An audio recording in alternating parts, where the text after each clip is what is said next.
So today we are going to understand how this timeline thing works and how the verb tenses kind of work because of the understanding that you have about the timeline. So let me quickly introduce myself.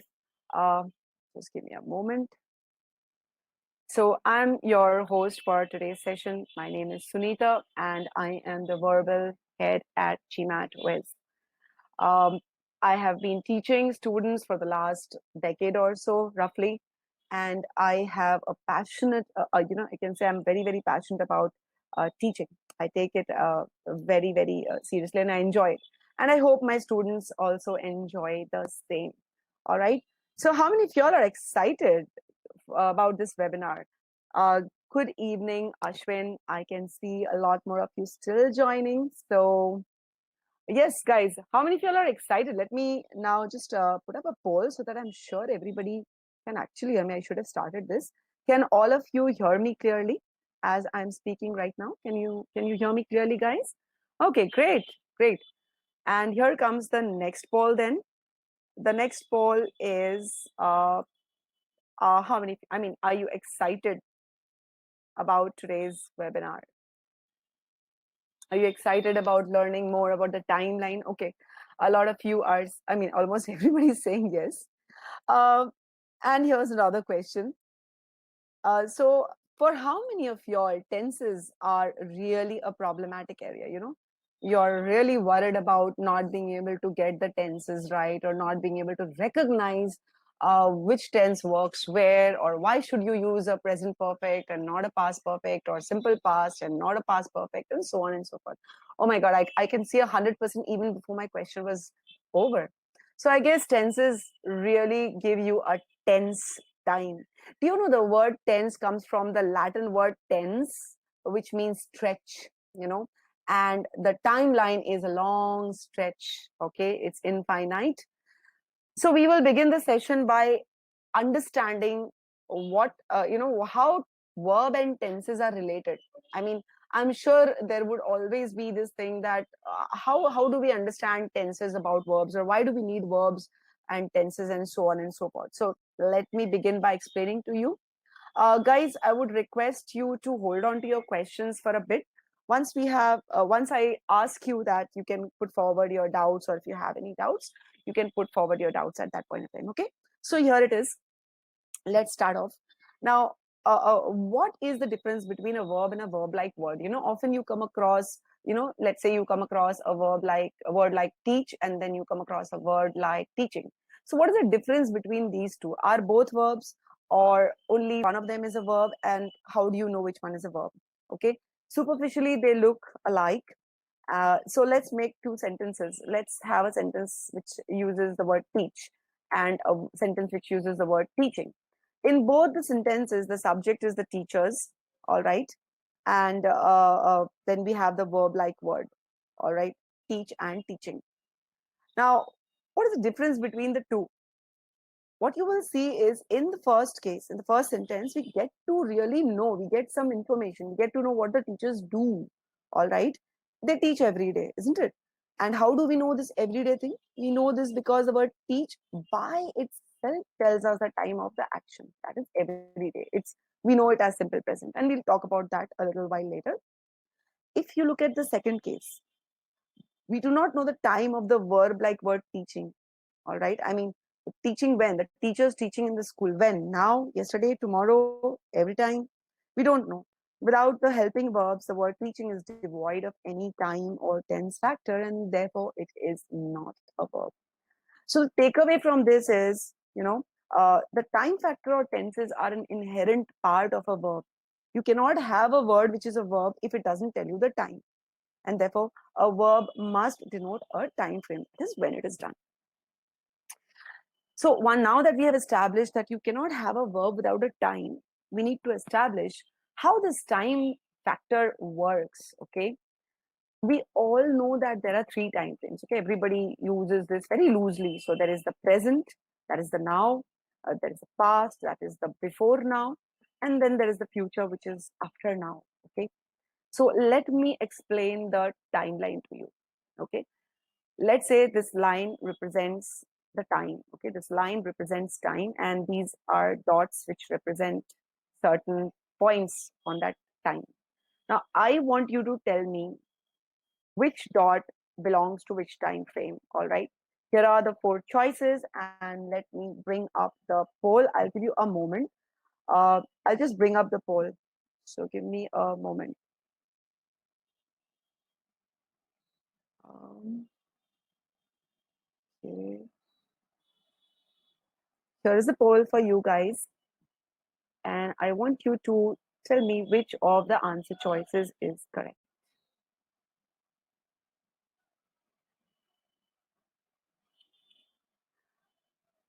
So, Parvez, if you can hear me, if you are having network issues, we will mail the recording to all the students who attended this webinar.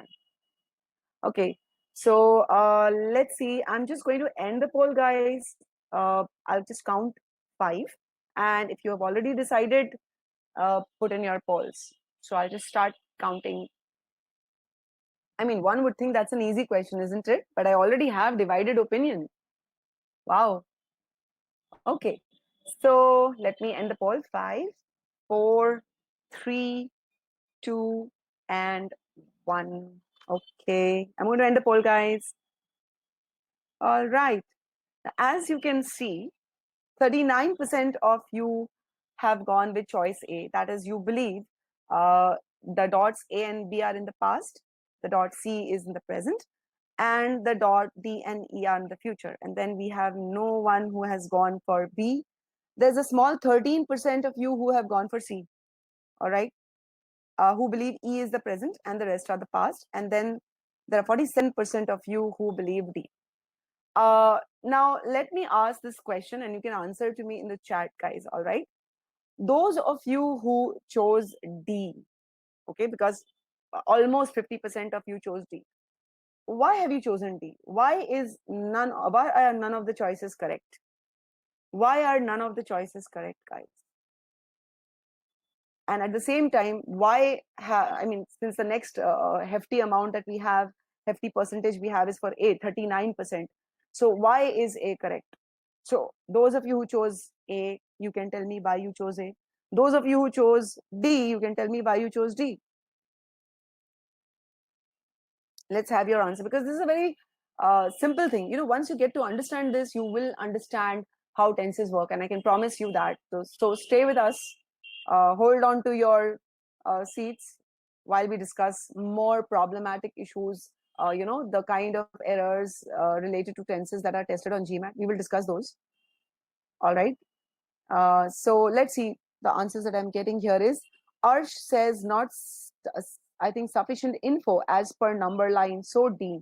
All right. So Arsh, what kind of info do you need? Antul says nowhere it is mentioned which dot is the present. Okay. So Antul says he cannot decide which dot is which time frame because the present is not mentioned. Varika says we don't have the reference time. Wonderful, Varika. Okay, very good. And Riddhi says we don't know the point of reference. Very good, Riddhi. Priyesh says we have no relative term to compare with. Wonderful. So no relative term, no reference point.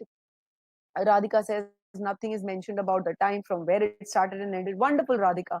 Melanie says no reference. Sachin says no reference. So wonderful. All you guys. I am so proud of you. Okay, great. So there is no reference given as to, you know, and to against which you can measure the time frame. So what is that reference that we need? What is that reference that we need? A lot of you have pointed out that we need to know what is the present. Okay, the reference is always the present, guys. Once you understand that, you will understand all sentences. And I'm starting off with simple explanations so that you can kind of grasp the more difficult explanations to come later on. All right. So it is always the present time now, which is the reference point of any time. When we say something is in the past, the reference is always now. Okay, with reference to now, something is past. If we say something is past perfect, then also the reference is now. Okay, we will see how in a moment. For example, in the above question that I asked, okay, in this above like a time frame, if we assume that C is the present, then we can say all the dots that went before C are past. Okay, whether it is A, B, or any other dots that we draw before C would be past, and any dots to come after C would be the future. But for that, we would need to first know that C is the present. So if C is the present is given, then only choice A would be considered correct, otherwise not. All right, so I hope those of you who mark choice A can see that you assume that C is correct because C was kind of written in the middle. Please remember, time is infinite. You cannot have a middle for something which is infinite, right? If you look at the line, it has an arrows on both sides, which means it continues infinitely. All right, it's a segment. Anyway, so again, nobody chose choice B, but for B to be correct, B would have to be the present reference point, and then A would be past, and C, D, E would be the future. Similarly, only if we knew that E was the present would we be able to conclude that the dots before E are past. Since we don't know E, therefore E is also not present. So in this case, all the choices are incorrect because we do not know the reference. So that was great, guys, for those of you who were able to grasp that. And I'm sure you will be able to, by now, everybody else is very clear with why choice A cannot be correct. Let me just ask that question to everyone just to be sure. Alex, Buenos Aires. Okay, the rest of it, I cannot understand what you're asking, but I hope it's something good. All right, so guys, let me just put up the poll here. For those of you who marked choice A, are you clear why choice A is incorrect? Are you clear why choice A is incorrect? Wonderful. Because this learning we will apply for past perfect. This learning we will apply for present perfect. Okay. You cannot identify any time frame until there is a reference point, and that reference point is now. If you know what is now, then we know what is past, then we know what is present perfect, then we know what is future perfect, and so on. Okay. So great, Razwan. Thank you. Let me now continue with this. So that was cool, right? That was easy. And if we look at this, we can now quickly understand the simple tenses. So I'm just going to quickly run you through the simple tenses so that we can later on apply the learning about the simple tenses to the perfect tenses as well. That's where all the, all the problems arise. Okay. So, you know, if the author is referring to something which was over in the past, then the author would use the simple past tense to refer to it. So on the timeline, okay, how would we represent this sentence? The business went through a rough patch in 2018 means we are talking about this now. Now means, let's say it's 2020, and we are referring to an event that took place in 2018. Notice how the time marker 2018 is given to refer to a past time, a past event which is over. Okay, all right. Similarly, if the author is referring to something that is happening now, we will use a present progressive, or as you call it, the present continuous. For example, if the author wants to say the business is going through a rough patch in 2020, then this is how it would be represented. You know, the entire 2020, the business is going through a rough patch. So the action is kind of progressive throughout that time period. Similarly, if the author is referring to something that will take place after now, okay, he will use a simple future tense to refer to it.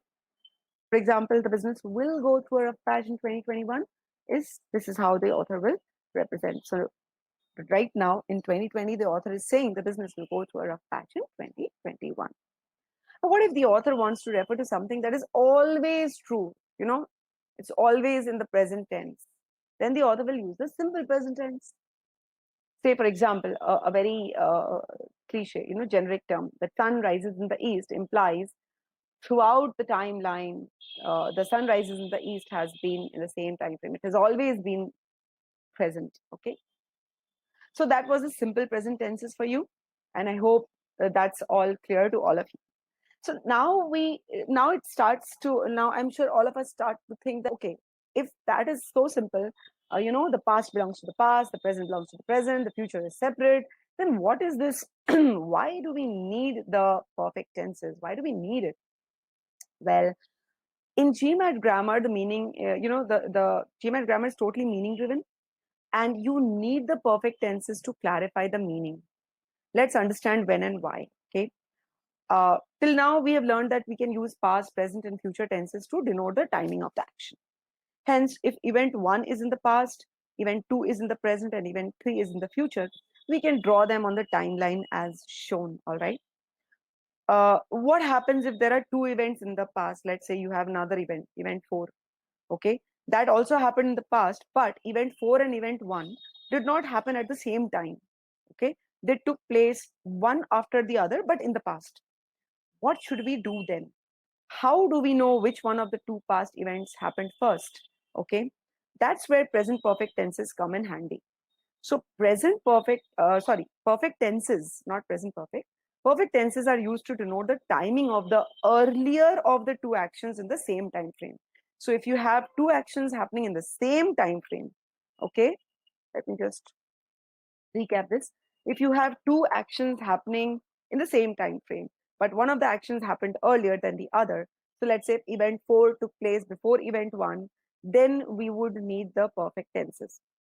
So I'm going to explain this. I want you to follow. So far, guys, are you clear? Let me just quickly put up a poll here so that we know that we are on the same page. Are you guys all clear with this so far? The timeline and how the simple present tenses work. Are you clear about this, guys? Okay, everybody, thank you. Let me continue then with my explanation. Sorry, guys, a little bit. So, let's assume that there are two events in the past time frame, event 1 and event 2. Okay, all right. Where event 1 happened even before event 2 as it is shown on the timeline. So how do we denote which past event happened first just by looking at the sentence? We can't, right? Clearly, there is a need to differentiate between them in some way since both are past events. So doing so is very simple. All we need to do is denote the earlier event by using the past perfect with it and the later event, okay, using the simple past. Very, very simple. You first focus on the meaning and find out which one of the past events happened first and then denote it with the past perfect. If we use perfect tenses for an action, it implies that the action would have happened before the action denoted by the simple tense form in that timeline. All right. And the same is denoted on the timeline. Similarly, the action represented by future perfect tense is supposed to happen before the action represented by the simple future tense. All right. So this is how the past perfect and the future perfect works out. What about present perfect and simple present? So don't worry, we are also going to discuss that. It follows the same rule, but then the language has evolved a lot over the years, and therefore there are various uses of present perfect. All right, we will discuss that presently. So let's round up. Okay, we can imagine the timeline in this manner. All right, so the past perfect is the earlier event that took place before another past event, and the future perfect event is an event that took place before another future event. All right. So one of the most common confusions is where to use the simple past and where to use the past perfect. So we'll understand that in a moment. But so far, are you guys clear about the timeline? So let me just reset the poll. Is this entire timeline business clear to all of you? Okay, great. Now here comes the heavy stuff, and I want you guys to pay close attention. Okay, pay close attention to what I'm saying. That way, your doubts will, be resolved by themselves. Your doubts will get resolved if you pay close attention. Okay, so one of the most common issues that we have is with the use of past perfect tense. When to use it? All right. Well, the past perfect tense is needed when you're talking about two events, both that took place in the past. So let's say you have past event 1, you have past event 2, and you need to point out which one of these two events happened first. When you need to do that, then we need the past perfect tenses. All right. So I'm going to explain this with the help of an example. Here are two sentences. All right. Okay. And I want you to look at these two sentences and tell me whether both are correct, both are incorrect, whether one is incorrect, whether the, and why. So you can answer me in the chat boxes, guys. I'll be very happy to look at the answers. So what I want you to tell me is, whether both are correct, whether one of them is correct. Okay. So Ashwin, example of future timeline. All right. Let me just give you. So let's say in the future there are two events. All right. One that would happen later and one that would happen before.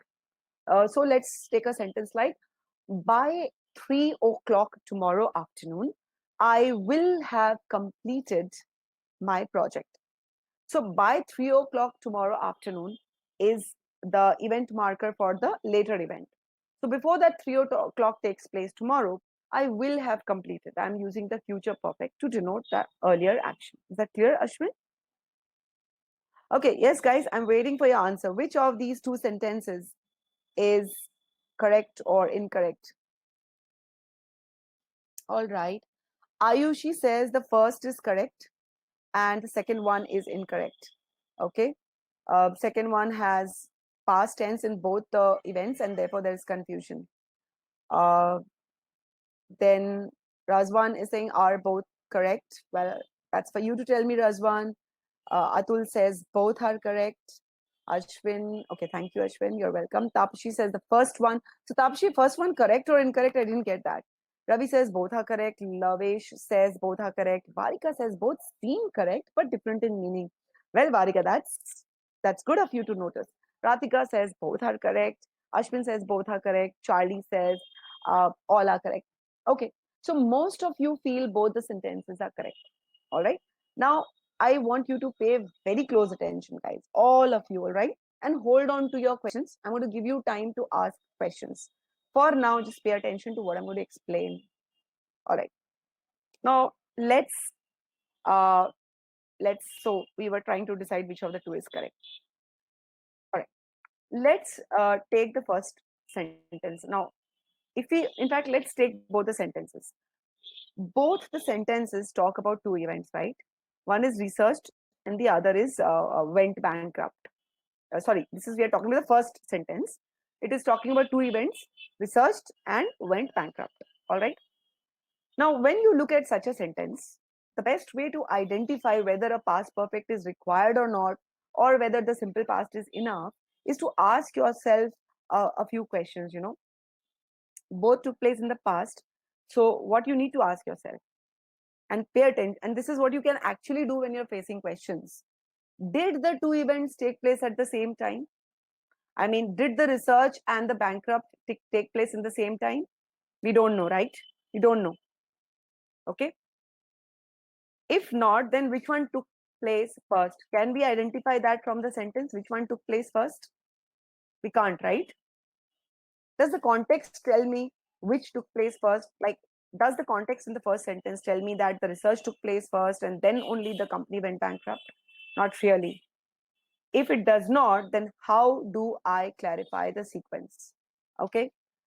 Now, can you understand, guys, that the first sentence is incorrect? In the first sentence, lots of possibilities are there, right? Can you see that? We don't know whether the two events took place at the same time. We only know the time of the bankrupt. The research could have taken place before the bankrupt or after the bankrupt, right? Very good, Priyanka. We use the past perfect for one of them. Which one? So, Riddhi, we will come back to both are incorrect. Which one should we use the past perfect for the first sentence? Because it's not clear which one took place first, where should we use the past perfect? In the first sentence. Should we use it with research or should we use it with went bankrupt? Very good, Priyanka. It can be any one. Very good, Antul. Whichever happened earlier. Absolutely. Same says Varika, whichever happened first. So now can you see that you have to ask these questions in order to understand whether there is a need for clarification of sequence. When you read sentence one, it's not really clear whether the research took place or the bankruptcy took place or whether the two took place at the same time. There are various possibilities, you know. The research could have taken place first and then the company went bankrupt in 2010. Uh, or so in that case, the correct version would have been I had researched about a company that went bankrupt in 2010. Or if you want to show that the bankruptcy took place first, then you will use the had gone bankrupt, the past perfect with had gone bankrupt, and research will remain in the simple past. So you can note that whichever happened earlier, we are using the past perfect with the earlier event. Sorry, we are using the past perfect with the earlier event always. And this we are going to do when it is not clear which event took place earlier. Okay, it is not clear whether research and bankrupt took place at the same time or not. We don't know. And that is why we need to clarify. But if you look at the second sentence, I researched about a company that was incorporated. Incorporated means it was set up in 2001. Now, can you research something that was not even existing? No, you can't. Sorry, guys. I just need a little water. So, research could not have taken place before the incorporation of the company. So, the context itself, okay, this usage of the verb incorporated itself is clarifying that incorporation took place earlier. And therefore, I don't need to use any past perfect. In fact, an interesting fact is if you are using past perfect here, then this sentence would be incorrect. If you had used, I researched about a company that had been incorporated, GMAT considers this as incorrect. You know, if you're using it where it is not necessary, it is considered incorrect. Is this clear, guys, to all of you? Good. Lavesh says second one is correct. Uh, Lavesh, just give me a moment. I'll just go through what you have written. Okay. There seems to be some problem with my chat here. Okay. So is it Arsh? You have written no. I didn't get what is that no. Okay. Now you're saying yes. All right. So you want me to? Aman says repeat the second one. I will. I will. Just give me a moment. So if you look at the second one, Aman, second sentence is saying I researched about a company that was incorporated. So incorporated means the company was built in 2001. Now think about it. The company must be first built and then only I can research about that company, right? If the company doesn't exist, okay, we cannot really research about it. So just because I'm using the verb incorporated, it is understood that the incorporation took place first and then only I research. So automatically the context is telling you which event took place first. All right, Razwan, is that clear? Razwan, Aman, is that clear? The context is telling me that the company was built in 2001. So automatically the research must have taken place after that. Therefore, I don't need to use the past perfect with incorporated or with researched. Okay. So Razvan, is that clear to you? So Aman seems to have got that clear. All right, great. So I'm going to serve a question to all of you, which is kind of, testing this concept. It's an official question. I'm going to give you exactly 2 minutes and I want you to apply the learning right away and solve this question. So I'm going to mute myself in the meantime and have a nice glass of water.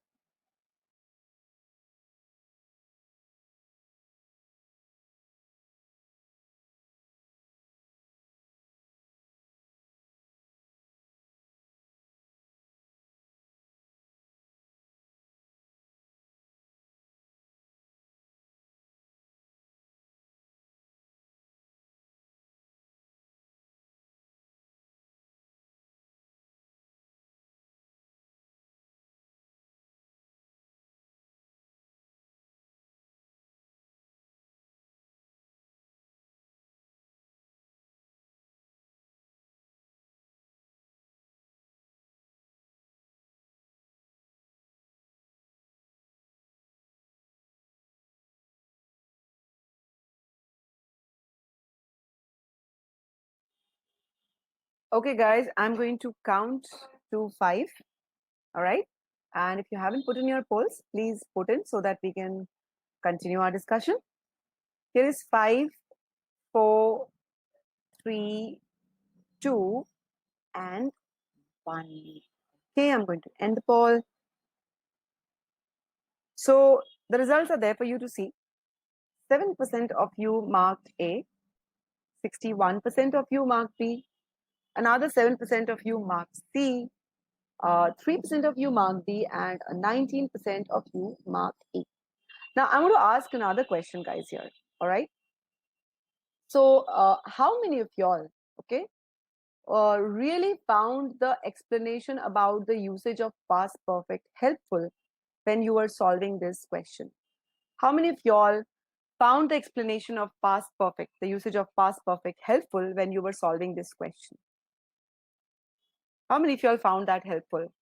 The explanation that we just did about how to use past perfect, I explained to you. So how many of y'all were able to use that? All right. Great. I have 100% of you saying that you really found that helpful, and it's so evident. So I'm sure those of you who were not able to kind of use it, I'm sure you went wrong, and we'll discuss how it should have been used. All right. So 90% of you were able to use that learning. A small percentage was not able to use that. All right. So we are going to talk about that presently. Okay, Razwan. So Razwan says he did, but he wasn't sure if he must use had or have. No, Razwan, the context. All right. So we will discuss that. I'm just going to discuss. So, guys, once again, a request. While I'm discussing the question, just pay attention to the discussion. It is quite possible that all your doubts will get sorted then only. If there are any doubts, I'll be happy to explain once the discussion is through. But till at the moment when I'm discussing, just kind of pay attention. It'll really help. So here is how you should read a sentence. This is a trademark of GMAT Quiz platform. We teach you how to really read a sentence to get its intended meaning and therefore spot the errors. So what are we saying here?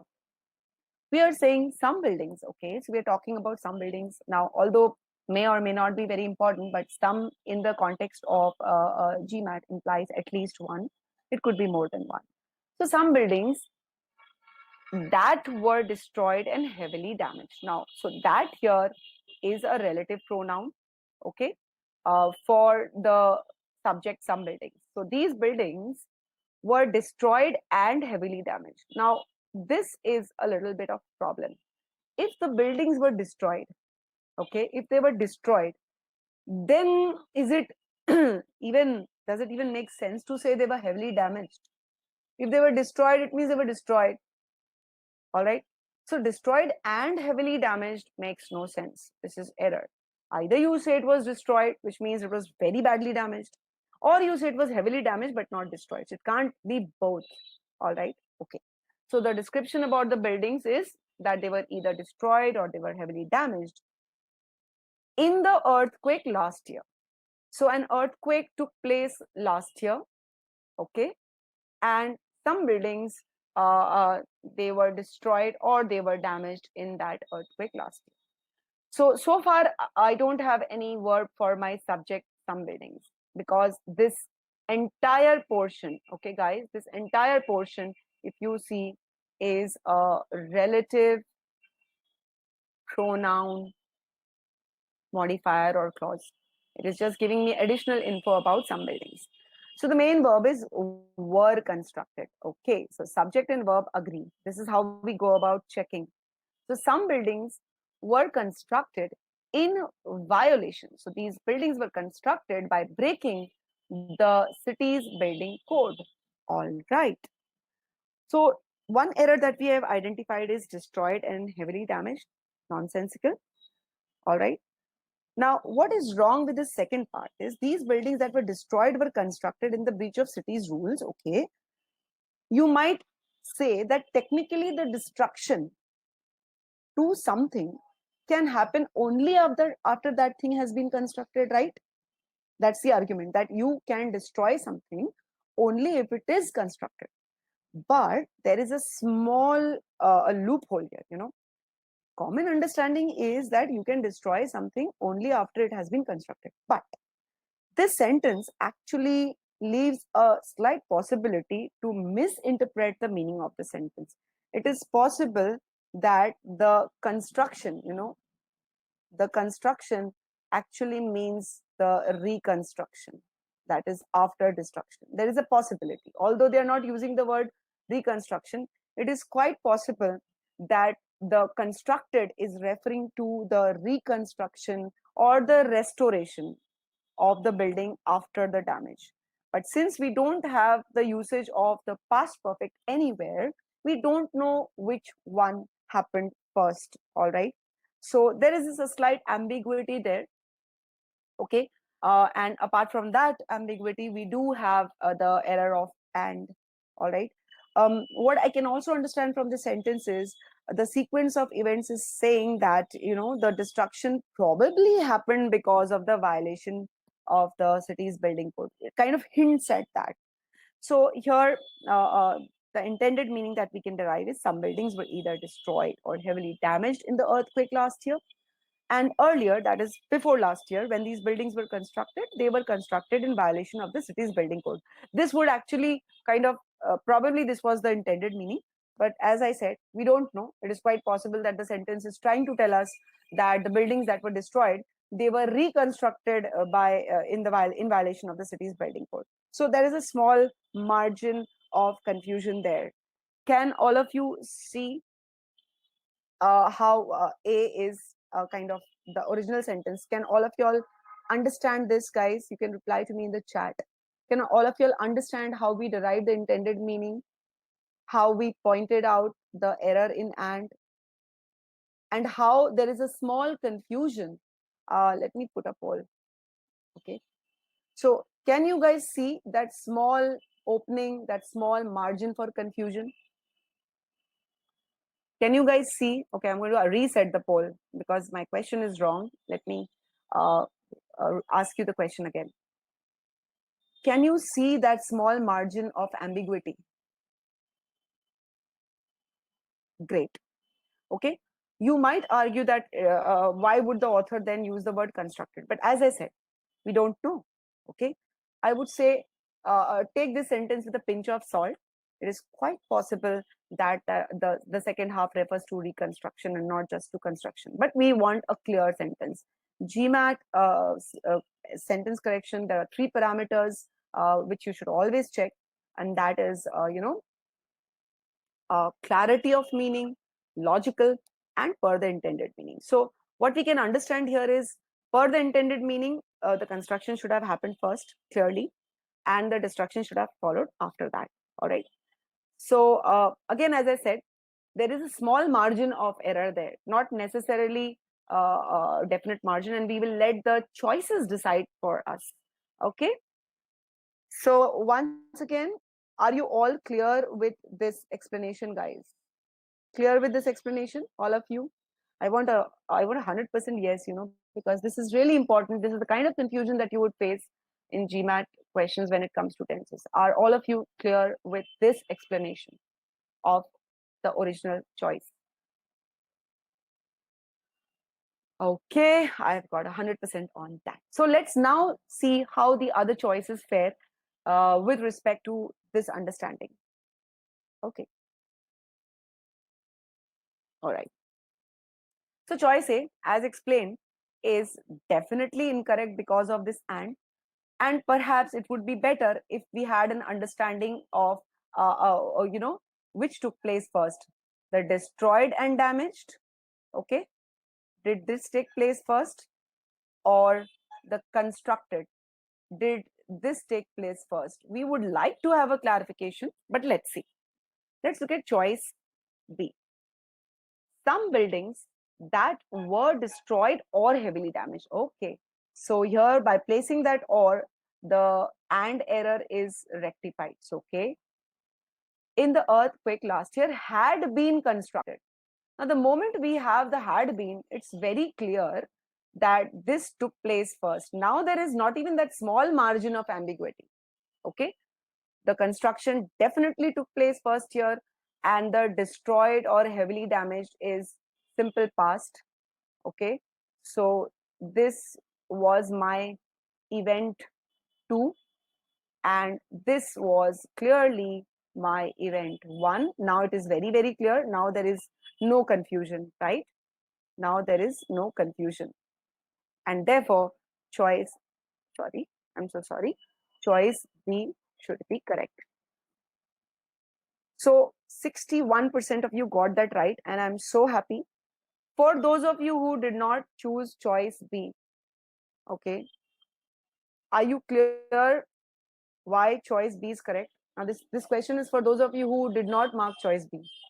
Are you clear why choice B is correct? It removes all kinds of ambiguity and definitely removes that and error. All right, great.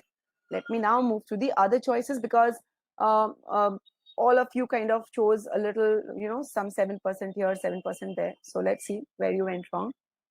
Let's look at C. Some buildings that were destroyed and heavily damaged. Again, that and error is there. Okay, have been have been constructed means this now implies a different meaning altogether. This happened afterwards. Okay, so now this becomes event 2 for this sentence, and destroyed and damaged becomes event 1, and therefore there is, so apart from that and error, there is a change in the meaning, and therefore C is not correct. All right, there is a change in the meaning. When you say have been constructed, this is present perfect, and we will also discuss the usage of present perfect. The usage of present perfect is actually incorrect, especially when you are talking about a certain time frame. So in any case, the and error is there.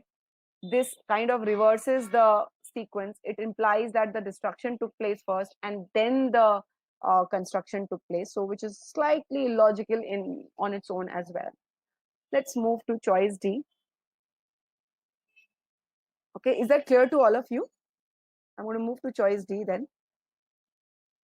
Last year, now over here, if you notice, last year has been taken right at the beginning, which means last year is going to modify the entire clause. Okay, okay, so last year will be applicable to the entire thing, guys, because it has been taken right at the beginning. So what you're saying is, last year the earthquake destroyed or heavily damaged some buildings. Now that have been is a modifier. Of course, the have been again is a question mark here. All right, that have been constructed in violation of the city's building code. All right, so now it's a now it implies that the cities, so the buildings have been constructed. So again, event 2, and this is again event 1. Okay, and that is again confusing. So last year the earthquake destroyed or damaged some buildings, and that those buildings have been constructed in violation. So this kind of implies that last year everything happened. Last year the destruction took place, and last year the buildings have been. So you cannot use the present perfect have been when you are using last year for that. So that's also incorrect. E, same problem.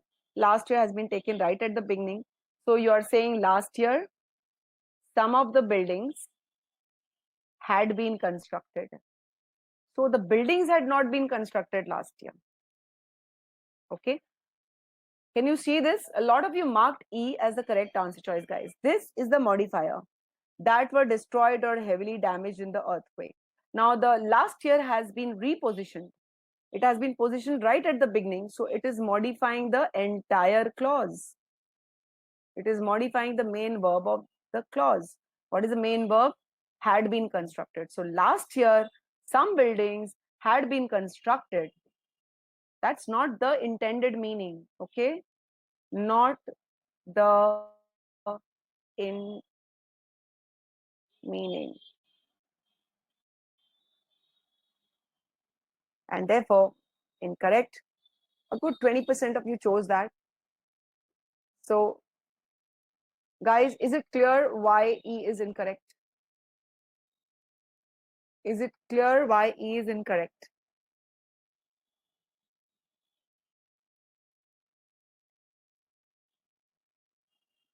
Is it clear why E is incorrect? Great. E is incorrect because it is telling me last year some of the buildings had been constructed, whereas we are talking about the destruction having taken place last year. All right, not the construction. All right, guys. So I'm going to give you another question. All right, which is again going to test your understanding of the usage of the past perfect. Once again, let me remind you, the past perfect should be used there where you have to identify the sequence. The context is not giving you a clear sequence. The context is not giving you a clear sequence between two events, and that is why you have to use a past perfect to show which one happened first. All right, so I'm going to bring up the next question. Here is the next question, and all the best for solving this. This is an in-house question, guys, 700 plus level. So I'm just going to reset the poll. Go ahead.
Okay, guys. I'm going to just give a countdown of 10. So for those of you who haven't put in your polls, do so. 10, 9, 8, 7, 6, 5, 4, 3, 2, and 1. And I am going to end the poll. Okay. All right.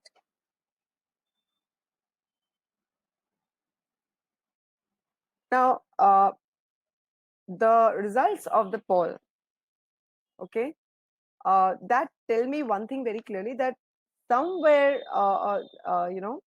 even though you have understood the usage of the past perfect, you're not being able to apply it properly. And probably the reason is the method that you're using to solve this. A lot of you, I found, really kind of solve this question very quickly. I mean, too quickly, if I can use the word.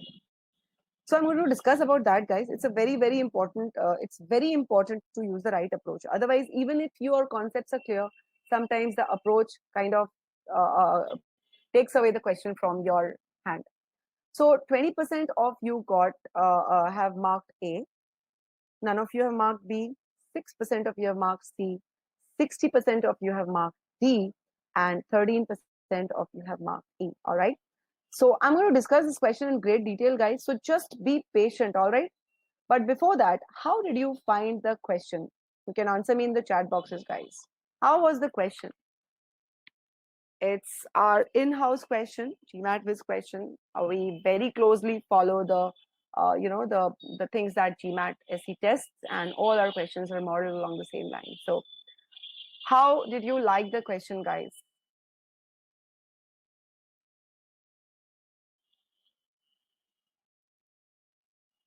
Okay, Aman found it challenging. Tapsi found it good. Parvez says he found it little easy after my explanation. Okay, Parvez, thank you. I really hope you got that right also. What about the others? Arsh says it was medium level. Okay, Arsh. How about the others? So Radhika found it moderate too. Now, I want you guys to compare what you're feeling right now about the question with when we finally discuss the answer choices, okay? And then really match it, whether your understanding of the question matches. So Razwan says it was hard, but he had to follow closely the nested list. Yes, Razwan. Good, good. Ravi says, I will learn one more concept here. Okay, great. All right. So let me continue now. So I want all of you all to remember your feelings right now. This feeling that you're having, that the question was easy or moderate or difficult or hard. You know, sometimes our perceptions are not correct. So maybe if you feel it was hard, it was not really hard. If you're feeling it was easy, maybe it was not really easy. You know, so we need to really have a good understanding of the kind of questions that we are solving. That only comes by the usage of the correct method. So guys, just hold on to your guns, I should say, and let me explain this question to you, because a lot of you got that incorrect. 60% of you got that incorrect. So let's see. 60% of you, yes. If you look at the poll results, 20% A, 6% C, 13% E, 60% mark D, and D is not the correct answer choice. So you can clearly see that for those of you who feel it was easy or moderate, I think you missed something here, and let's see why you missed it, because I really want you guys to help you guys grasp this aspect of solving SC questions, GMAT SC questions, okay? So here goes, guys. Be patient with me. Okay. Let's begin with understanding this sentence, guys, and that is very important. We always kind of divide our sentences and read. So more than 130,000 Arabs. So that's our subject here. Had immigrated. Now, right away, I noticed that I am using the past perfect had immigrated. So I kind of file it away in my mind that, well, I should later on check whether that had immigrated is required or not. Okay, this is how I'm going to notice stuff. All right. So when I'm reading this portion, more than 130,000 Arabs had immigrated. So I will kind of need to check on this, to the United States as part of the Great Migration. So this immigration took place as a part of the Great Migration. Okay. And lived. So now the question mark is, who lived and worked? All right. So we are talking about these Arabs. Okay. Had immigrated and lived and worked. Now this is simple past here, clearly, and this is past perfect. Okay. Now what we are saying is they lived and worked. So this becomes the later event, right? This becomes event 2, and this becomes event 1. Okay.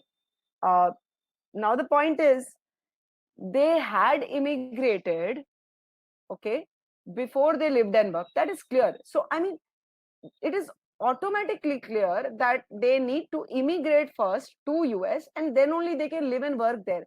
So the question that I was raising, that this had is required or not, remember what I said, that on GMAT SC, if past perfect is not required and you still use it, then that is considered incorrect.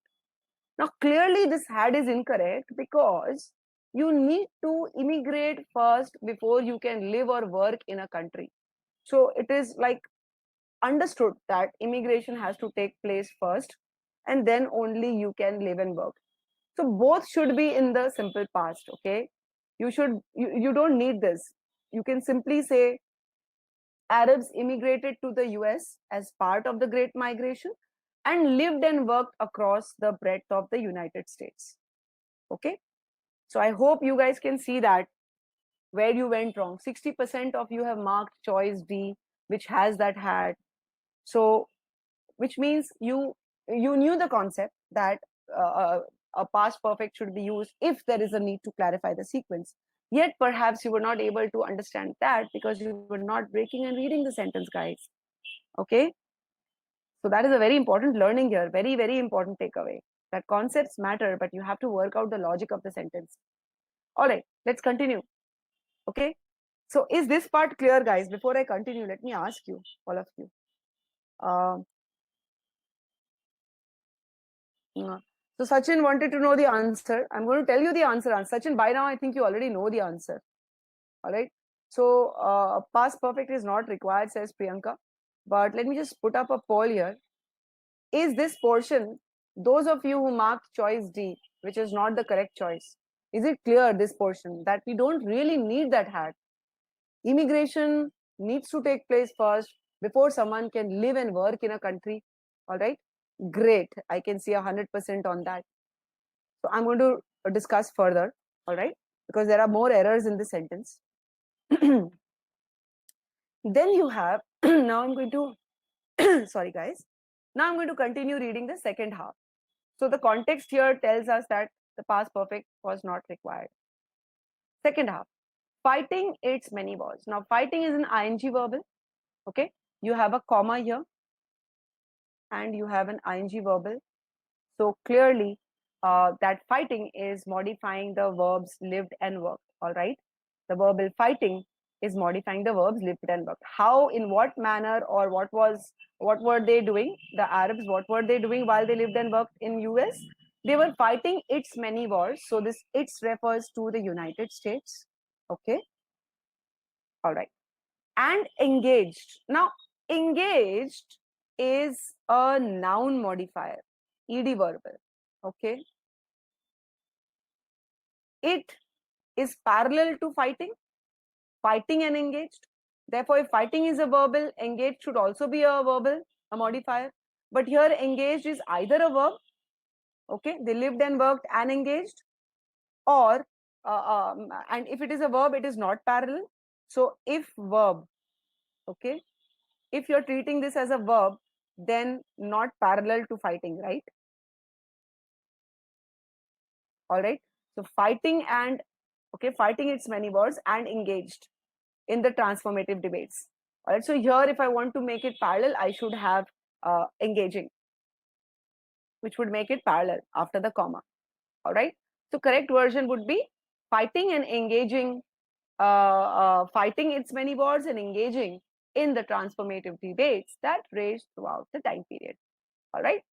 So once again, how many of y'all were able to pick on that error, guys? Let me just ask you, how many of y'all were able to pick out this modifier error? Of course, that's not the point of the class. So Pranjal is asking a question. In the last question, it was clear that the constructed took place. See, in the last question, Pranjal, there was still a minute doubt that it is possible that the buildings were constructed again after the destruction. And that is why we needed that hat. Over here, there is no such confusion. They can't have lived and worked there before they even reached the United States. All right. Okay. So 81% of you got that the error with modifier, and that's great. 18% of you did not get it. So again, you need to break your sentence and read so that you get all the errors, guys. All right. Okay. So fighting here is modifying. How did the Arabs live and work in US? By fighting its many wars, and it should be engaging in debates. Okay, that raged throughout the time period. That time period that is mentioned there. So the intended meaning after all that dissection and bisection is more than 130,000 Arabs immigrated to the US as part of the Great Migration. Okay. They lived and worked throughout the US once they migrated. And while they lived in worked in the US, they also fought the wars for the US, and they also engaged in the transformative debate. So the fought the wars and engaged has been converted into fighting, and it should be engaging. All right. So that's the intended meaning. And we're going to look for a choice that gives that intended meaning. Okay. So choice A, as I pointed out, is incorrect because of this had not required and because of this engaged, which is kind of not parallel to fighting. All right. Let's move to choice B. A very small percent, none of you chose choice B. So here, immigrated to the United States means this is event 2, and had lived and worked becomes event 1. Again, they can't have lived and worked before they immigrated. So this is definitely incorrect. And here it's mentioned fighting its many wars as part of the Great Migration. So if you see, as part of Great Migration has been kind of changed, okay? That's been changed, incorrectly placed. So it implies that fighting the wars was part of the Great Migration. So clearly, the two errors, had lived and the shift of the prepositional phrase as part of Great Migration makes this choice incorrect. So nobody chose this, therefore no issues here. C, Arabs immigrated to the United States, okay, and lived and worked across the breadth of the United States, okay, as part of the Great Migration. Now, if you see here, again the prepositional phrase, now this is a very commonly tested error, as part of the Great Migration now implies that living and working was part of the Great Migration, okay, but we, for the intended meaning, the immigration was a part of the Great Migration, okay, and therefore this is not correct. Choice D, 60% of you chose this, guys, and that's alarming, given that we had just explained, why, sorry, why past perfect should be used or should not be used. This had is not required. Arabs immigrated to the United States as part of the Great Migration and lived and worked across the breadth of the United States, fighting its many wars and engaging. It would have been correct, but for that had, and therefore it is incorrect, guys. Correct answer choice is E. Very small percent of you, if I remember correctly, 13% of you chose this. Arabs immigrated to the US as part of the Great Migration, lived and worked there, fighting its wars and engaging in this. So, correct. Those of you who got this correct, very good. Right? So, guys, uh, ask yourselves how you solved the question. Was the approach that kind of made you mark that choice incorrectly? You can give me your responses. Why you think you marked the incorrect choice? Why do you think, where do you guys think you went wrong? And I want to, this is a time of introspection. Once you know what you're doing wrong, you'll never do it wrong. Fighted. So Pranjal, the correct past tense of fight is fought. So fighted is no correct option. Fought. So if you had fought, then how would you read it? Lived and worked across the breadth of the United States, fought its many wars and engaged, it would be correct. Okay. But then also you would need that immigrated as simple past. No, Ashwin. If E was not given, option D would not be correct, because here you're implying, you're unnecessarily using the past perfect with immigrated. So fought and engaged, Ritab is asking, fought and engaged would have been correct, but then you would still have to have the past perfect removed from immigrated. Okay, Ritab? So guys, I hope you enjoyed that question. All right, so this is where you have to, the takeaway from all of this is past perfect tense should be used only when you need to identify or when you need to clarify the sequence between two past events. Is that clear to all of you? I am just going to put up a poll there. Is it clear to all of you when we should use the past perfect tense? Great. Wonderful. Now we are going to move to the next most problematic area, that is present perfect tense. Okay, Razwan, yes, Razwan, the past perfect must be used only to clarify the timeline, to clarify which event happened first. But if the timeline, if the context is such that it is already telling you which one happened first, there is no margin of doubt, then you don't need to use the past perfect. All right. Okay, so as I promised earlier, now we are going to enter into the next most troublesome error, the usage of the present perfect tense. So again, till now we have learned that present tenses are used to denote events that, we have learned that the perfect tenses are used to denote events that have happened before the simple tense events. Okay, you use the perfect tenses before the simple tense events. So what about present perfect tense? Um, is it right to say that, sorry, I'm so sorry. Is it right to say that present perfect tense is used to denote events that have happened before simple present tense ones? But then you might ask, isn't that something that is done before present tense is always considered as past? Does that mean present perfect tense denotes past events? So this is where present perfect tense is very interesting, guys. And I want you to follow this closely. Present perfect tense is used to communicate some sort of recency, okay? Recency about the events. It is used in two ways: to communicate events that might have happened in the past and can continue in the present, okay? Or it happened in the past, but the effect is still felt in the present timeline.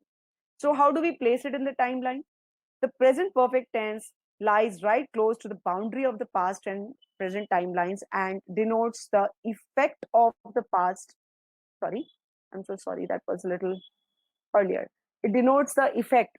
So the action for, I'm so sorry, the action of the present perfect is over, but the effect is felt in the present or it continues in the present, then we use the present perfect.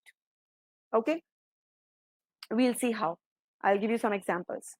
So let's first talk about events that started in the past and continue in the present. Okay, so present perfect tense can be used to denote events that started in the past and are continuing in the present as well. Let's take a few examples. Stephanie and Murray have been good friends since 2015. Now, this sentence indicates that Stephanie and Murray became friends in 2015, and from that time onwards, since then till now, they have been good friends. So, the action is continuing even in the present. Hence, the usage of the present perfect tense is correct here. You know, uh, uh, have been. Okay, let's take another example. The police department has received 5 similar homicide cases within last 10 days. Just as the other example, this sentence also denotes a recency. The event has received, okay, has happened in the timeline that started in the past and continues till this moment. All right. Let's take another example. Stephanie has worked as a maths teacher for 6 months. So here, the event working as a maths teacher started 6 months ago and still continues. All right. Hence, the usage of the present perfect is correct in all these cases as it denotes that the action is continuing in the present. So far, guys, are you clear? Are you clear with this understanding? Just give me a moment to restart the poll. Are you clear with how present perfect is used to denote events that can continue in the present?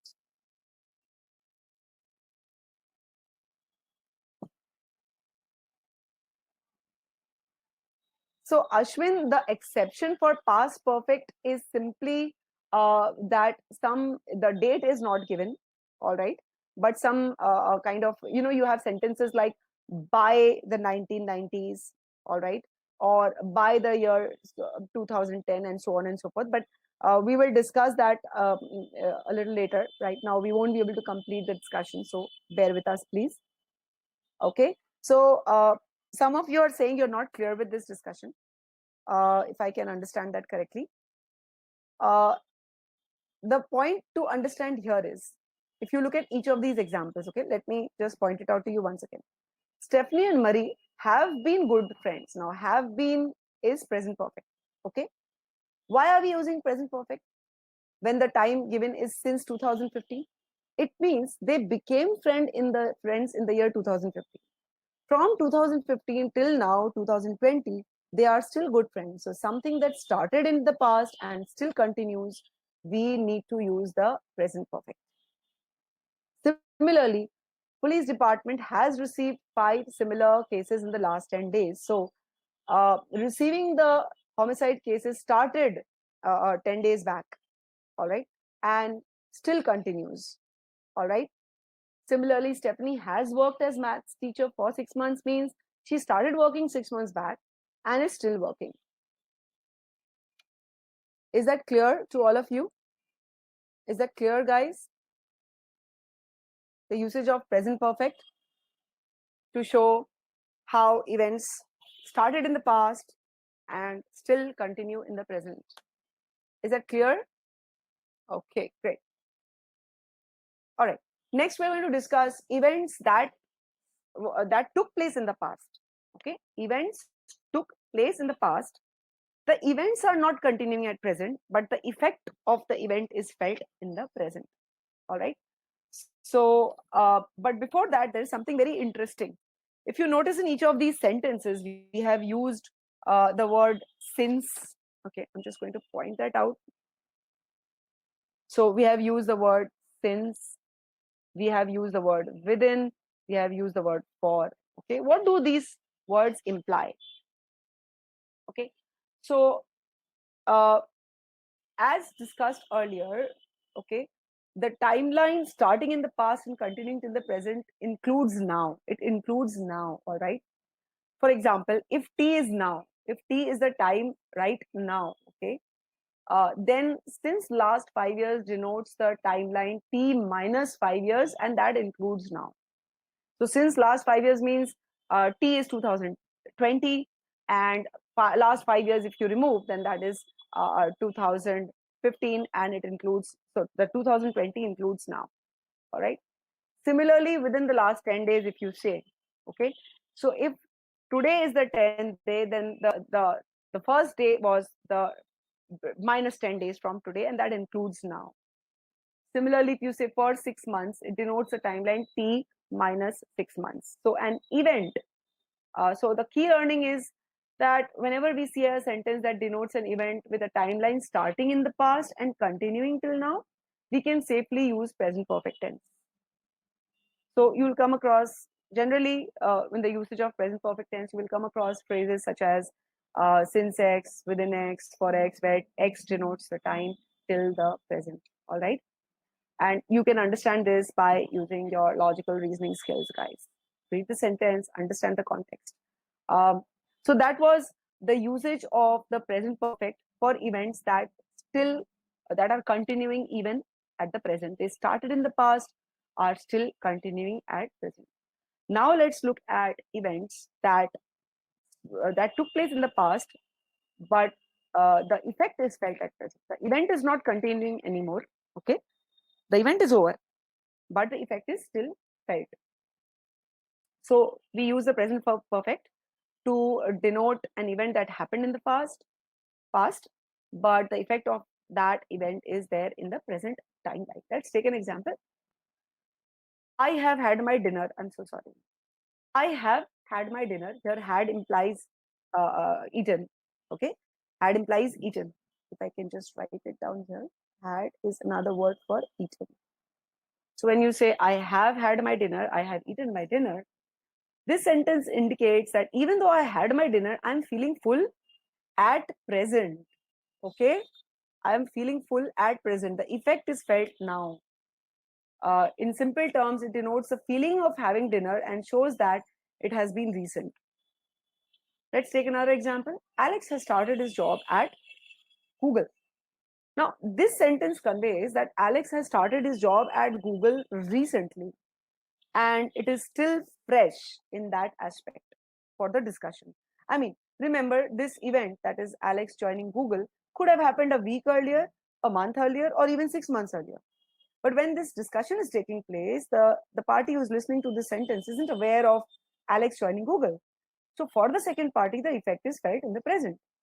And this is a very good example to understand the usage of present perfect tense, guys. Okay, the event does not necessarily have to have happened in the recent past. The focus is on the effect. Alex may have joined Google any point of time in the past. Okay, but the effect is Alex is still employed at Google. All right, take another example. I finished baking the cake for the party. This sentence conveys that the action of baking the cake has been completed recently and its effect is being felt now. The cake is still there. Okay, it also implies that the cake is ready to be eaten. This is how present perfect tense is used to denote events whose effect is felt in the present. The action is over, effect still present. Okay, is all this clear? Because now I'm going to discuss the most important error related to present perfect. Is all of this clear, guys? Is all of this clear to all of you? Okay, great. I've got 100% on that. Let's move forward. So, as I said, most commonly confused case is simple past versus present perfect. The error is using present perfect tense with specific time markers. All right. So, if you look at the timeline, all right, you focus on the timeline, the present perfect tense is used to denote past action that happened at an unspecified time in the past that we don't know. Okay, we don't know when that event happened. All we know is that it has already happened, and then we use the present perfect. Simple past tense should be used to denote past events whose exact time of occurrence is known to us. When we use present perfect tense to refer to an event that happened in the past at an unspecified time, we do so in the sense that we are discussing the past event at present, and hence it has an effect on us in the present. Okay, so for the sake of discussion, the time aspect is not really important. Let's take some examples, guys. Michael saw The Prestige, a Christopher Nolan classic, twice last year. Let's change the sentence a bit. Michael has seen The Prestige, a Christopher Nolan classic, twice. Both these sentences are correct. Okay, let us understand the usage of time markers in this case. The first sentence clearly tells us when Michael saw the movie twice. It was last year. Okay, this last year denotes a specific time, or right, in the past. Hence, we have represented the action using simple past tense saw. Whereas the second sentence only tells us that Michael has seen the movie twice. No specific time has been mentioned, and hence we are using the present perfect tense because we don't know the specific time. If the specific time is given, please use the simple past. If no specific time is given, use the present perfect. Is that clear? So it is important to focus on the context to understand what is happening where. All right. Uh, let's now look at a few incorrect choices as well. All right. So let's bring forward the correct choices, and here are two incorrect choices. All right. Let's change last year from the first sentence to the next sentence. All right. Now both become incorrect. How? The first sentence now uses simple past tense without the specific time. This is incorrect. Simple past tense without the specific time is incorrect, and it uses present perfect with a specific time, which is also incorrect. All right. Present perfect tense with a specific time is being used here. That's incorrect. So both these sentences are incorrect. And this is a very important learning, guys. If no time marker is given, please use the present perfect. Sorry. If no time marker is given, use the present perfect. No time marker given, use the present perfect. Time marker given, use the simple past. All right. So this is the simple past here, and here is the specific time. No time, you are using present perfect. You can kind of remember this simple equation. Simple past, okay, equals to specific time. No specific time equals to present perfect. Is that clear? Absolutely. Now, why is using present perfect tense with last year considered incorrect? Okay, let's see. The phrase last year denotes 365 days from now. Okay, focus on the part before now as shown on the timeline. The phrase last year does not include now. You're saying just last year, that 365 days is over. Since it does not include now, we cannot use the present perfect tense. Okay, it has nothing to do with the present, so no present perfect, and therefore it is considered incorrect. Now, if you use the phrase in the last year, all right, what we are saying is 365 days until now, where now is included. So on the timeline, it includes now, which means we can use the present perfect tense when we are using in the last year, which includes now, and not last year, which does not include now. All right, is that clear? So present perfect with in the last year is considered correct because it includes now. Now the same thing we can kind of take and place in the example that we just now saw. Michael has seen the Prestige. Sorry, Michael has seen the Prestige, a Christopher Nolan classic, twice last year. Let's kind of remove this last year and replace it with in the last year. Now, the moment you replace it with in the last year, the sentence is correct. Present perfect has seen is used with in the last year. Okay, that means it is denoting the present also. You can see the usage, a small portion of an official question we will take here. The 19-year-old pianist and composer performed his most recent work all over Europe, Asia, North America last year. So since last year is given, the simple past tense is being used because of the specific time and not the present perfect. Using present perfect tense with specific time marker is incorrect, and often people make this mistake. Okay, you should use simple past tense if a past time marker is given. So is this clear, guys, so far?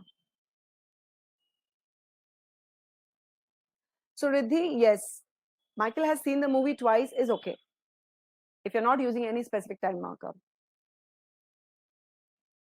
Great. So Ravi says, I saw him playing football yesterday. Yes, it's correct. You're mentioning yesterday, which is a specific time marker, and you're using the simple past tense saw. Absolutely. So Riddhi says, how do we know we have to use has seen? So Riddhi, simple. If no past time marker is given, then you have to assume that the event is recent. Okay, is that clear? So let me see. Some of you are saying it's not clear to you. Let me reset the poll. Is it now clear to all of you? Use a simple past tense when a past time marker is given. Okay, last year is all about last year, does not include the present. So you are using simple past. But in the last year, okay, in the last year includes now, and therefore you're using present perfect. I think my question is incorrect, therefore I'm getting a weird poll result here. So Ashwin is asking any other preposition correct other than in for the last year, in the last year. Okay, that can also be used within the last year. All of those you can use. All right, so is it clear, guys, this usage of the present perfect so far, whatever we've discussed? Because now I'm going to bring up a question. Is all of this clear to you? I would suggest when you get the recording, go through it once more for more clarity. Tenses are complicated and our time is kind of limited. Okay, guys, so get ready for the question. Here is the question. Okay, I'm going to give you 2 minutes for that, and I'm going to mute myself and have a glass of water. Go ahead.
Come on, guys, look out for time markers, look out for the understand the meaning of the sentence. Break the sentence and read, understand the meaning, what is it saying, which time frame it is referring to. You already know this is a question on the tenses.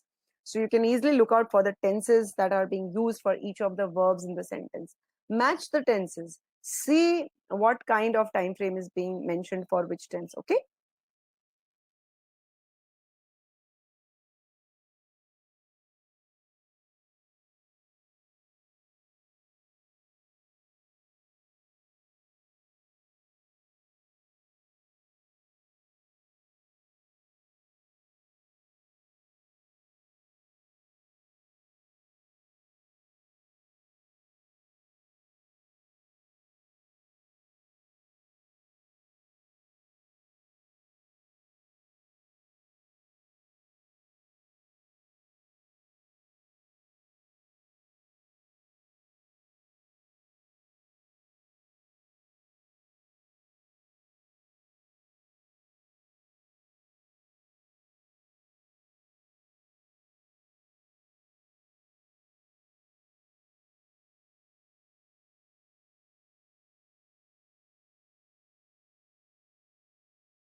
All right. I'm going to count. I'm going to start a countdown of 10, and I'm going to just end the poll there.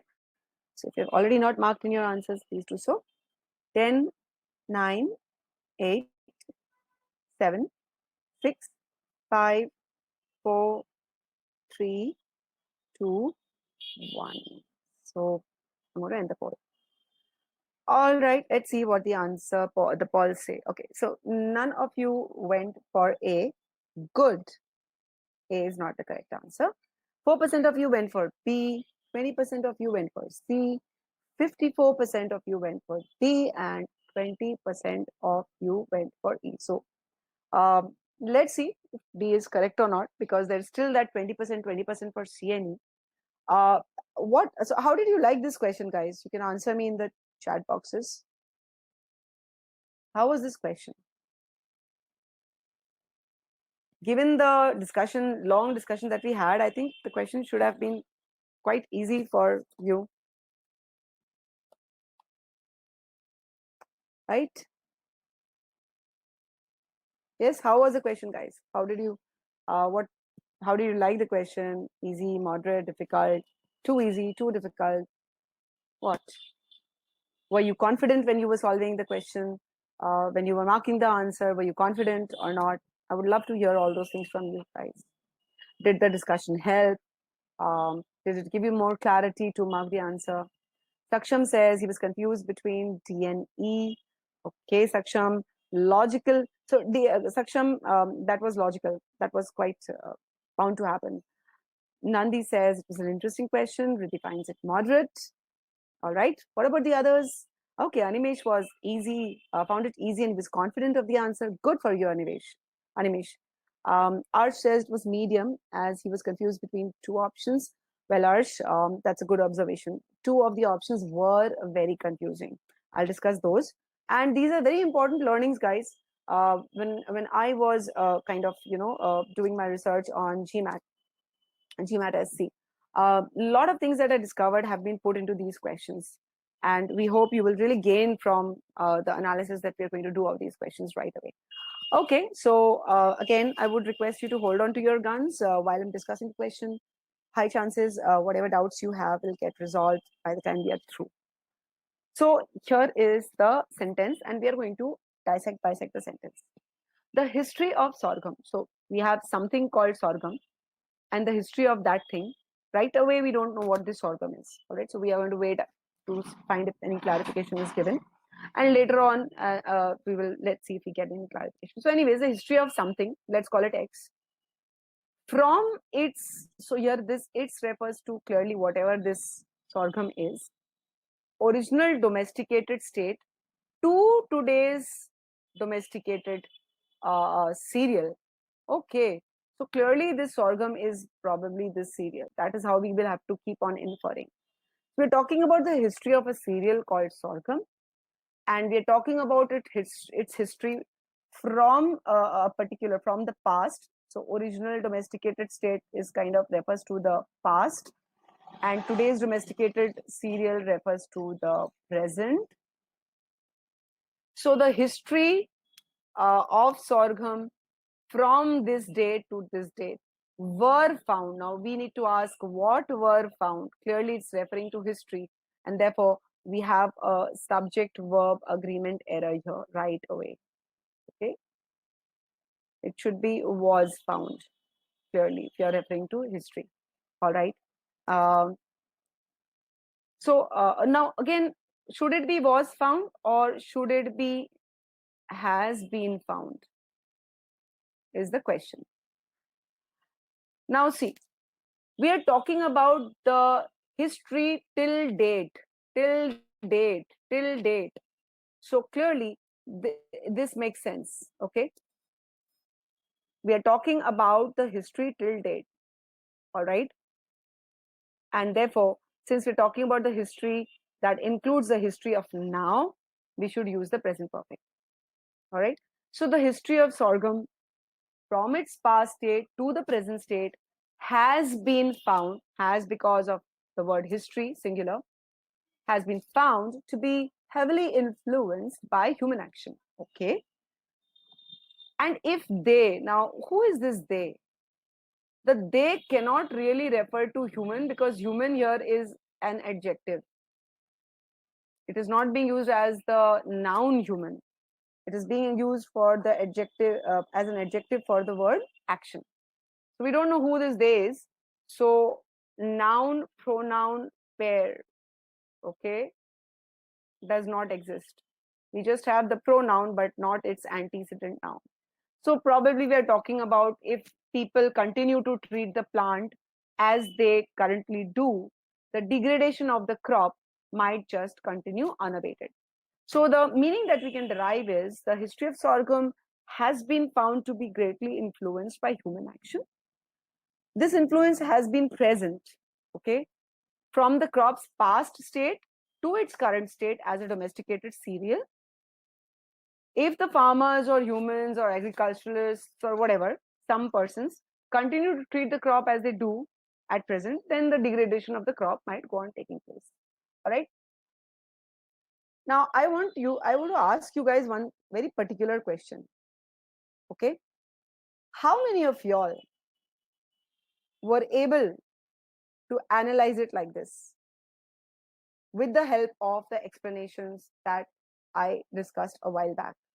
How many of y'all were able to really do this approach, this identification of present perfect? And be honest. Also, ask yourselves, would you have been this confident of marking the answer if you mark the correct answer? Would you have been confident earlier? All right. So a lot of you did analyze it like this, and I'm happy to note that a lot of you did not. So please understand, if you do not analyze it this way, there are high chances of you going wrong. So I'm not going to waste any more time because I would love you to do one more question. Let's quickly move to our answer choice elimination. A is eliminated, as we have said that were is incorrect for a couple of reasons. They is also incorrect, and therefore choice A is incorrect on the whole. Let's go to B. Has been found, okay, so this is correct, to be heavily influenced by human action, but this they problem is still there. Um, okay, so we are going to rule out B. Very few of you mark B, 4%. Has found to be. What we are saying is the history has found. Can the history find something, guys? Is it logical to say the history has found to be heavily influenced? The history has found something? No, right? Subject verb pair do not agree logically. Can you see that? I'll just ask this question to those of you who mark C. Guys, those of you who mark C, are you clear? A lot of you mark C. Are you clear? Has been found. So Arsh is asking, what is the difference? Has been found. Has been found means somebody else has found, somebody else has identified the history to be something. But if you say history found to be, okay, history has found to be, that means history itself has found something to be heavily. That doesn't make sense, right? So, okay, great. All of you have understood this. So let me move forward. So C is incorrect. Subject verb. One of the golden rules that we teach is subject and verb should agree logically. Okay, so this is not logical agreement. History of sorghum has been found great to be heavily influenced by human action and if farmers. Wonderful. So you see, more than 50% of you got that right. Okay, and I'm so glad. I just want to know from you, just it will make me kind of uh, how many of y'all chose this answer because the explanation made you aware, the explanations made you aware that present perfect is required like this. Great, wonderful. That's thank you so much. That's really heartening to see that you guys had a good carry away. Hi Jung, hello, good evening. Welcome to the webinar. We are discussing the correct usage of present perfect tense. All right, so let me quickly move to choice D. Sorry, what's correct choice? E. Now, a lot of you were confused between D and E, and let me just set the record straight. Why E is not correct, guys? Okay. Now, why E is not correct is found. The history is found to be. This is simple present tense. Okay. Another thing that is tested is the confusion between simple present versus present perfect. Now, remember, when do we use simple present? Something always in the present, right? And when do we use present perfect? Okay, past action linked to present, right? Now over here we are linking the past. Okay, the history we are linking from the past to the present. It's not like forever the history is found to be heavily influenced. It's not like in the past also. I mean, we are not trying to say that it's forever been found to be influenced by human action. What we are saying is there is a continuity from the past till today. The continuity thing is brought out by the use of present perfect, and therefore E is not quite correct. It is not for the intended meaning. So a lot of you mark E as the correct choice, right? My question is to those of you who marked choice E. To those of you who marked choice E, are you clear? Are you clear? Some of you were confused between D and E. Are you clear now? Okay. You have to evaluate. This is incorrect usage of simple present tense. You're not talking about some universal truth or universal habit or law. You're talking about something that is continued from the past into the present, and that flavor can only be brought out by the usage of the present perfect. Okay. Great. I've got 100% on that. And I have a brand new question coming up for you. Here it is. All the best, guys. Put in all your learnings of today's evening. This is the last question we're going to discuss this evening. All right. So, all the best to you. I'm going to mute myself and give you time.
Let me give all of you a clue, guys. Notice all the time markers that have been given there. Okay. Notice the entities that have been mentioned. notice the time markers that have been mentioned, and put together the logical meaning. Okay, try to derive the meaning in bits and parts and then put it together. Go ahead.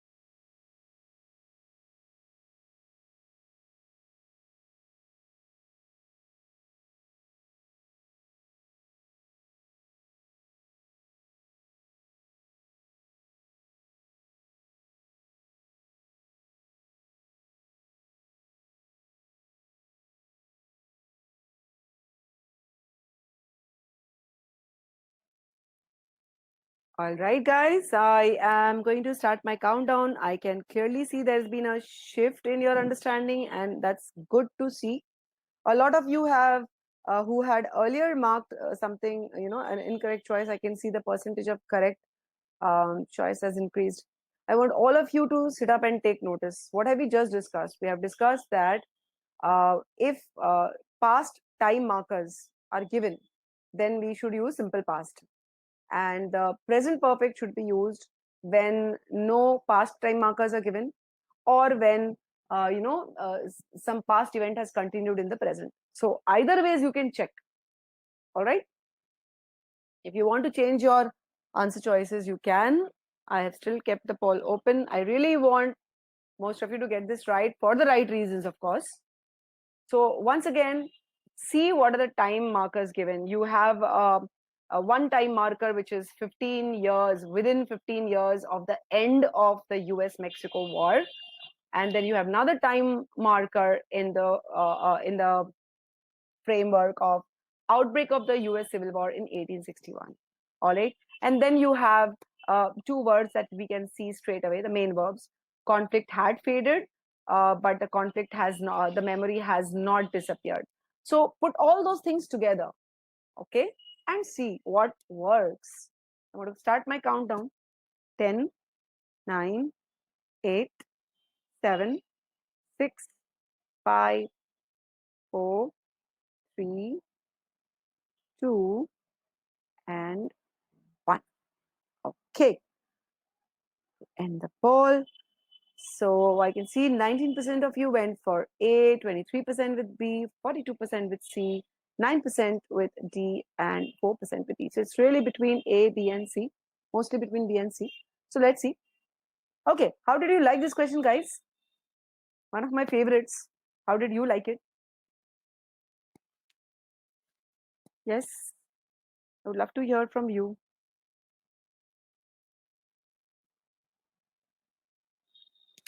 How did you like it? Riddhi found it tricky.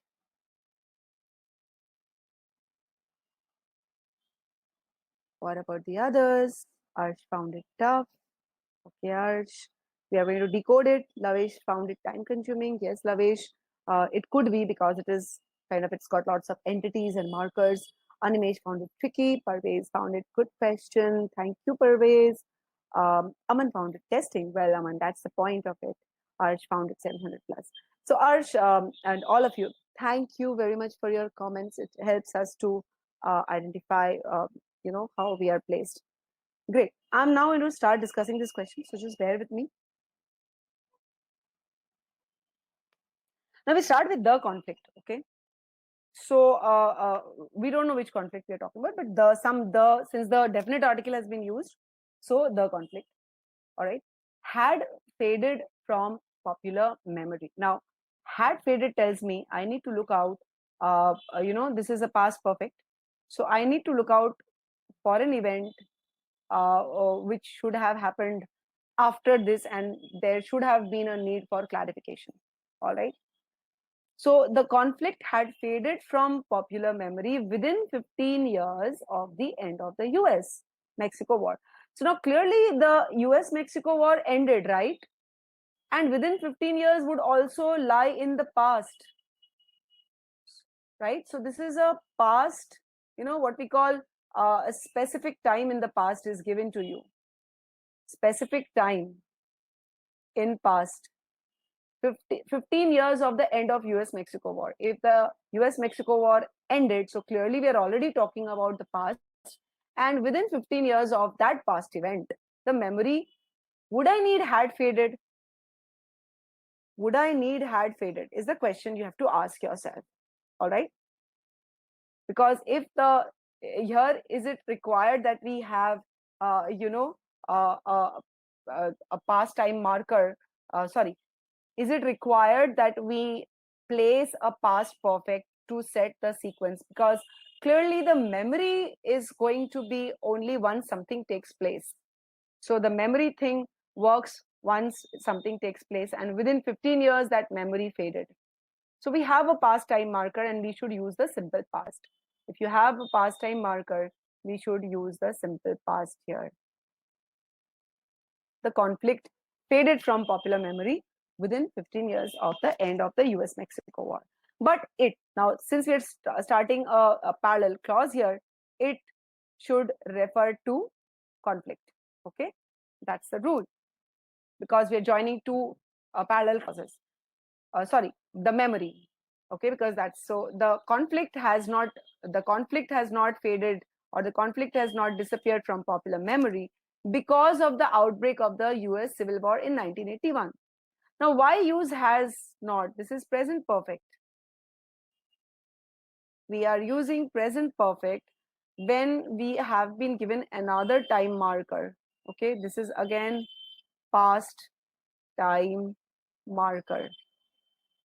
So basically a lot of confusion here, all right? The passage talks about three conflicts, all right? The conflict, the US-Mexico war, and the US Civil War, all right? It is not clear whether the conflict mentioned at the beginning is the same as the US-Mexico war or some other conflict.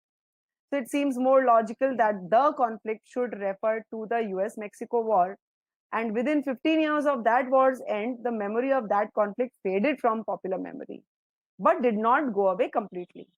Thus, the segment about the conflict should come after the mention of the US-Mexico war, which will give it clarity. The is a definite article. It is used to mention something that has already been mentioned. And the memory of the US-Mexico conflict did not go away completely because another war started in 1861. So the entire context is in the past with reference to a past time marker within 15 years. Thus, the use of the past perfect had faded is incorrect, as I pointed out. All right, since the two events happened at the same time in the past. Also, the use of the present perfect is incorrect. All right, since the entire context is in the past, there is a specific time marker. So the intended meaning here is within 15 years of the end of the US-Mexico conflict, its memory faded from the public memory. All right, clear? However, its memory did not go away completely because the US Civil War broke out and probably acted as a reminder, okay, in 1861. So just look at this for a moment. All right. Yes, Priyanka, if you understand the meaning, it is pretty easy, and that is where the approach is very important. You need to break and keep asking questions. Okay, this portion is referring to which portion? This modifier is referring to what? This verb is referring to which subject? Okay, so meaning is very important, and GMAT focuses on the meaning based approach. So guys, I want all of you to look at this and then um, answer me. So I'll just look at the polls. So 19% for A, 23% for B, and 42% for C. So Ashwin is asking an important question here. Past perfect and present perfect can be used in single sentence if it's logical. Yes, Ashwin, it can be perfectly. It totally depends on context, what you are saying, all right? What time frames are mentioned or not mentioned. Okay, so uh, so let me just quickly ask, is the explanation of the original sentence clear to all of you? Okay, the entire sentence has a lot of past time markers, so nowhere should you use present perfect. And because certain things happened at the same time, the time frame is given, there's no need to use that past perfect either. So within 15 years is talking. So that's an interesting question, Tejas. Normally, within 15 years, as we discussed earlier, could include now, but this is talking about the end of the US Mexico war. So we are still talking about something, the 15 years of something happened in the past. That does not include now. All right. Okay, so let's move forward. Although most of you got that this question correct, so I'm happy with that. A is incorrect, as we have just now discussed. All right. The had faded is incorrect. The has not is incorrect. All right. And the it kind of refers to the conflict here, which is a little weird here. Okay. So B, the conflict has faded from popular memory, but it has not disappeared. So we have two present perfects here. Okay. We have present perfect here, and then because of the outbreak of, now here we are talking about a totally different thing. For this choice, the US Civil War took place within 15 years of US Mexico war's end. Now this is not the same as the intended meaning. The two verbs in the present perfect tense are also incorrect. This kind of cause effect is also not correct. So B is out. I hope those of you chose B can see why it is incorrect now. C is the correct answer. Within 15 years of the end of US Mexico war, the conflict. So here, the conflict here will refer to this faded from popular memory, simple past. But it, so it here clearly, refers to the memory, the conflict did not disappear because of the outbreak of the Civil War in 1861. And therefore, sorry, this is correct. So 42% of you got that right. Not an easy question to get right. So let me give you a good, in school we used to get good now. So this is for all of you who got this right. Good work. All right, let's look at D. Within 15 years of the US-Mexico war's end, now this is not really favored by GMAT. US-Mexico war's end. The conflict had faded, again the had, but it had not disappeared when you're using the past marker. Clearly not correct. We're going to rule out D. Conflict has not disappeared, but it has faded from popular memory because of the outbreak of. Now again here the cause effect, which is not intended in the, the US Civil War in the 1861 within 15 years. So all of it is jumbled now. Within 15 years is placed at the end of US Civil War. It implies the US Civil War that took place in 1861. That was within the 15 years of the end of US Mexico War. So a lot of jumbled up stuff here, and therefore not correct. All right. So that brings us to the end of this session, guys. Any question? Priyanka says 1861 also indicates that 15 years were before 1861. Very good, Priyanka, which itself is in the past. Absolutely. A lot of time markers already given to clarify stuff. Okay. Harsh is saying, isn't in this in last year same as within 15 years? So they just understand there were two different wars that we are talking about. And clearly one of the wars took place before the other war. So the memory faded within 15 years of US Civil War, but then the memory faded, the memory of the Mexico War faded within 15 years of Mexico War. But then in 1861, Civil War took place and again the memory was revived, but that also happened in the past. The whole thing happened in the past. I'm just going to upload the PDF. I'm going to share the PDF of this session with you guys. All right. The PDF will also contain another question that we could not discuss today for want of time. In the meantime, if you have any queries, you can ask me, guys. All right. Let me just kind of put up a poll for, mm. In the meantime, any queries if you have, guys, related to the things that we discussed today.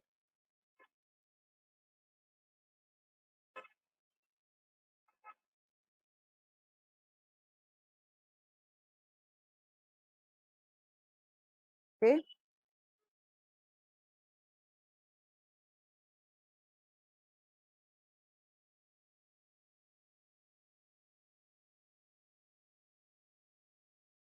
Right.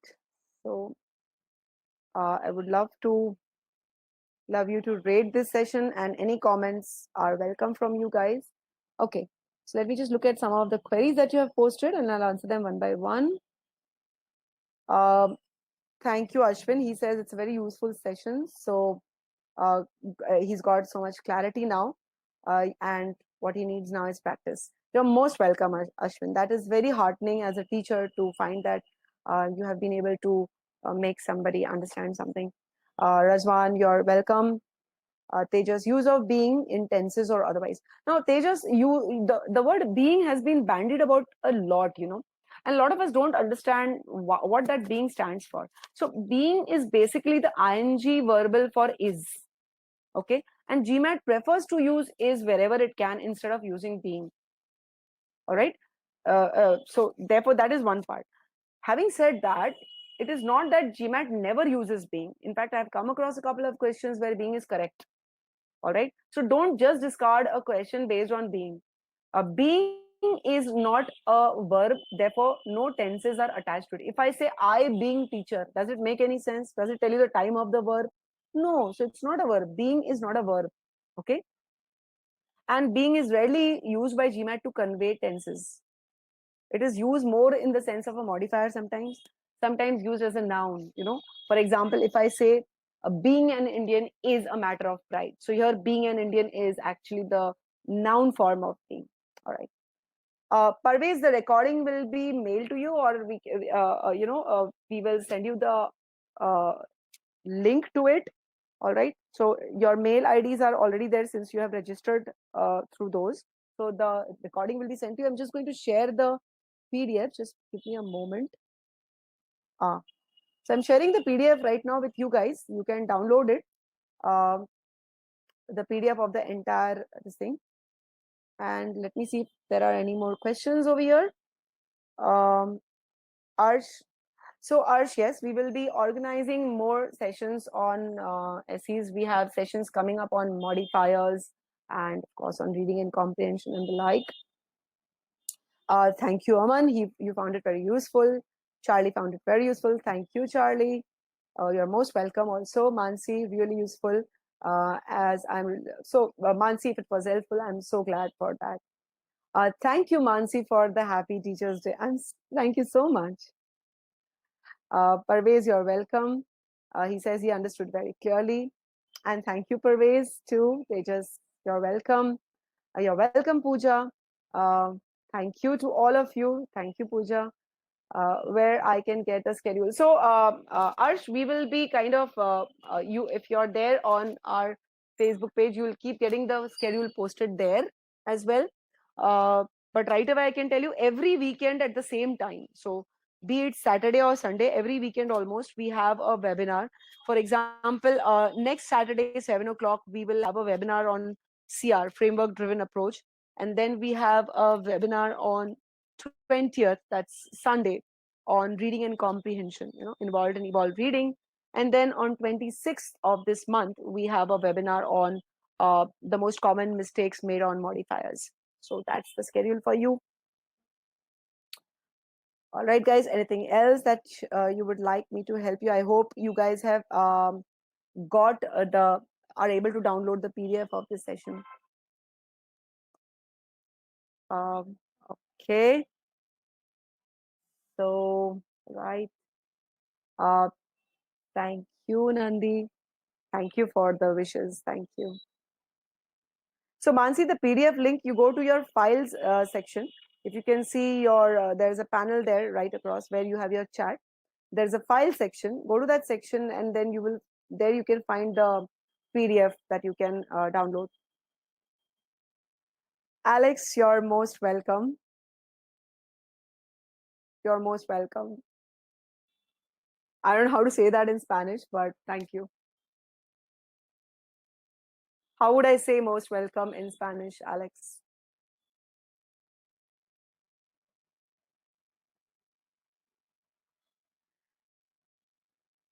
Okay, guys, any more questions if you have, or else I'm going to kind of end the session. So have a wonderful weekend, whatever is remaining of it.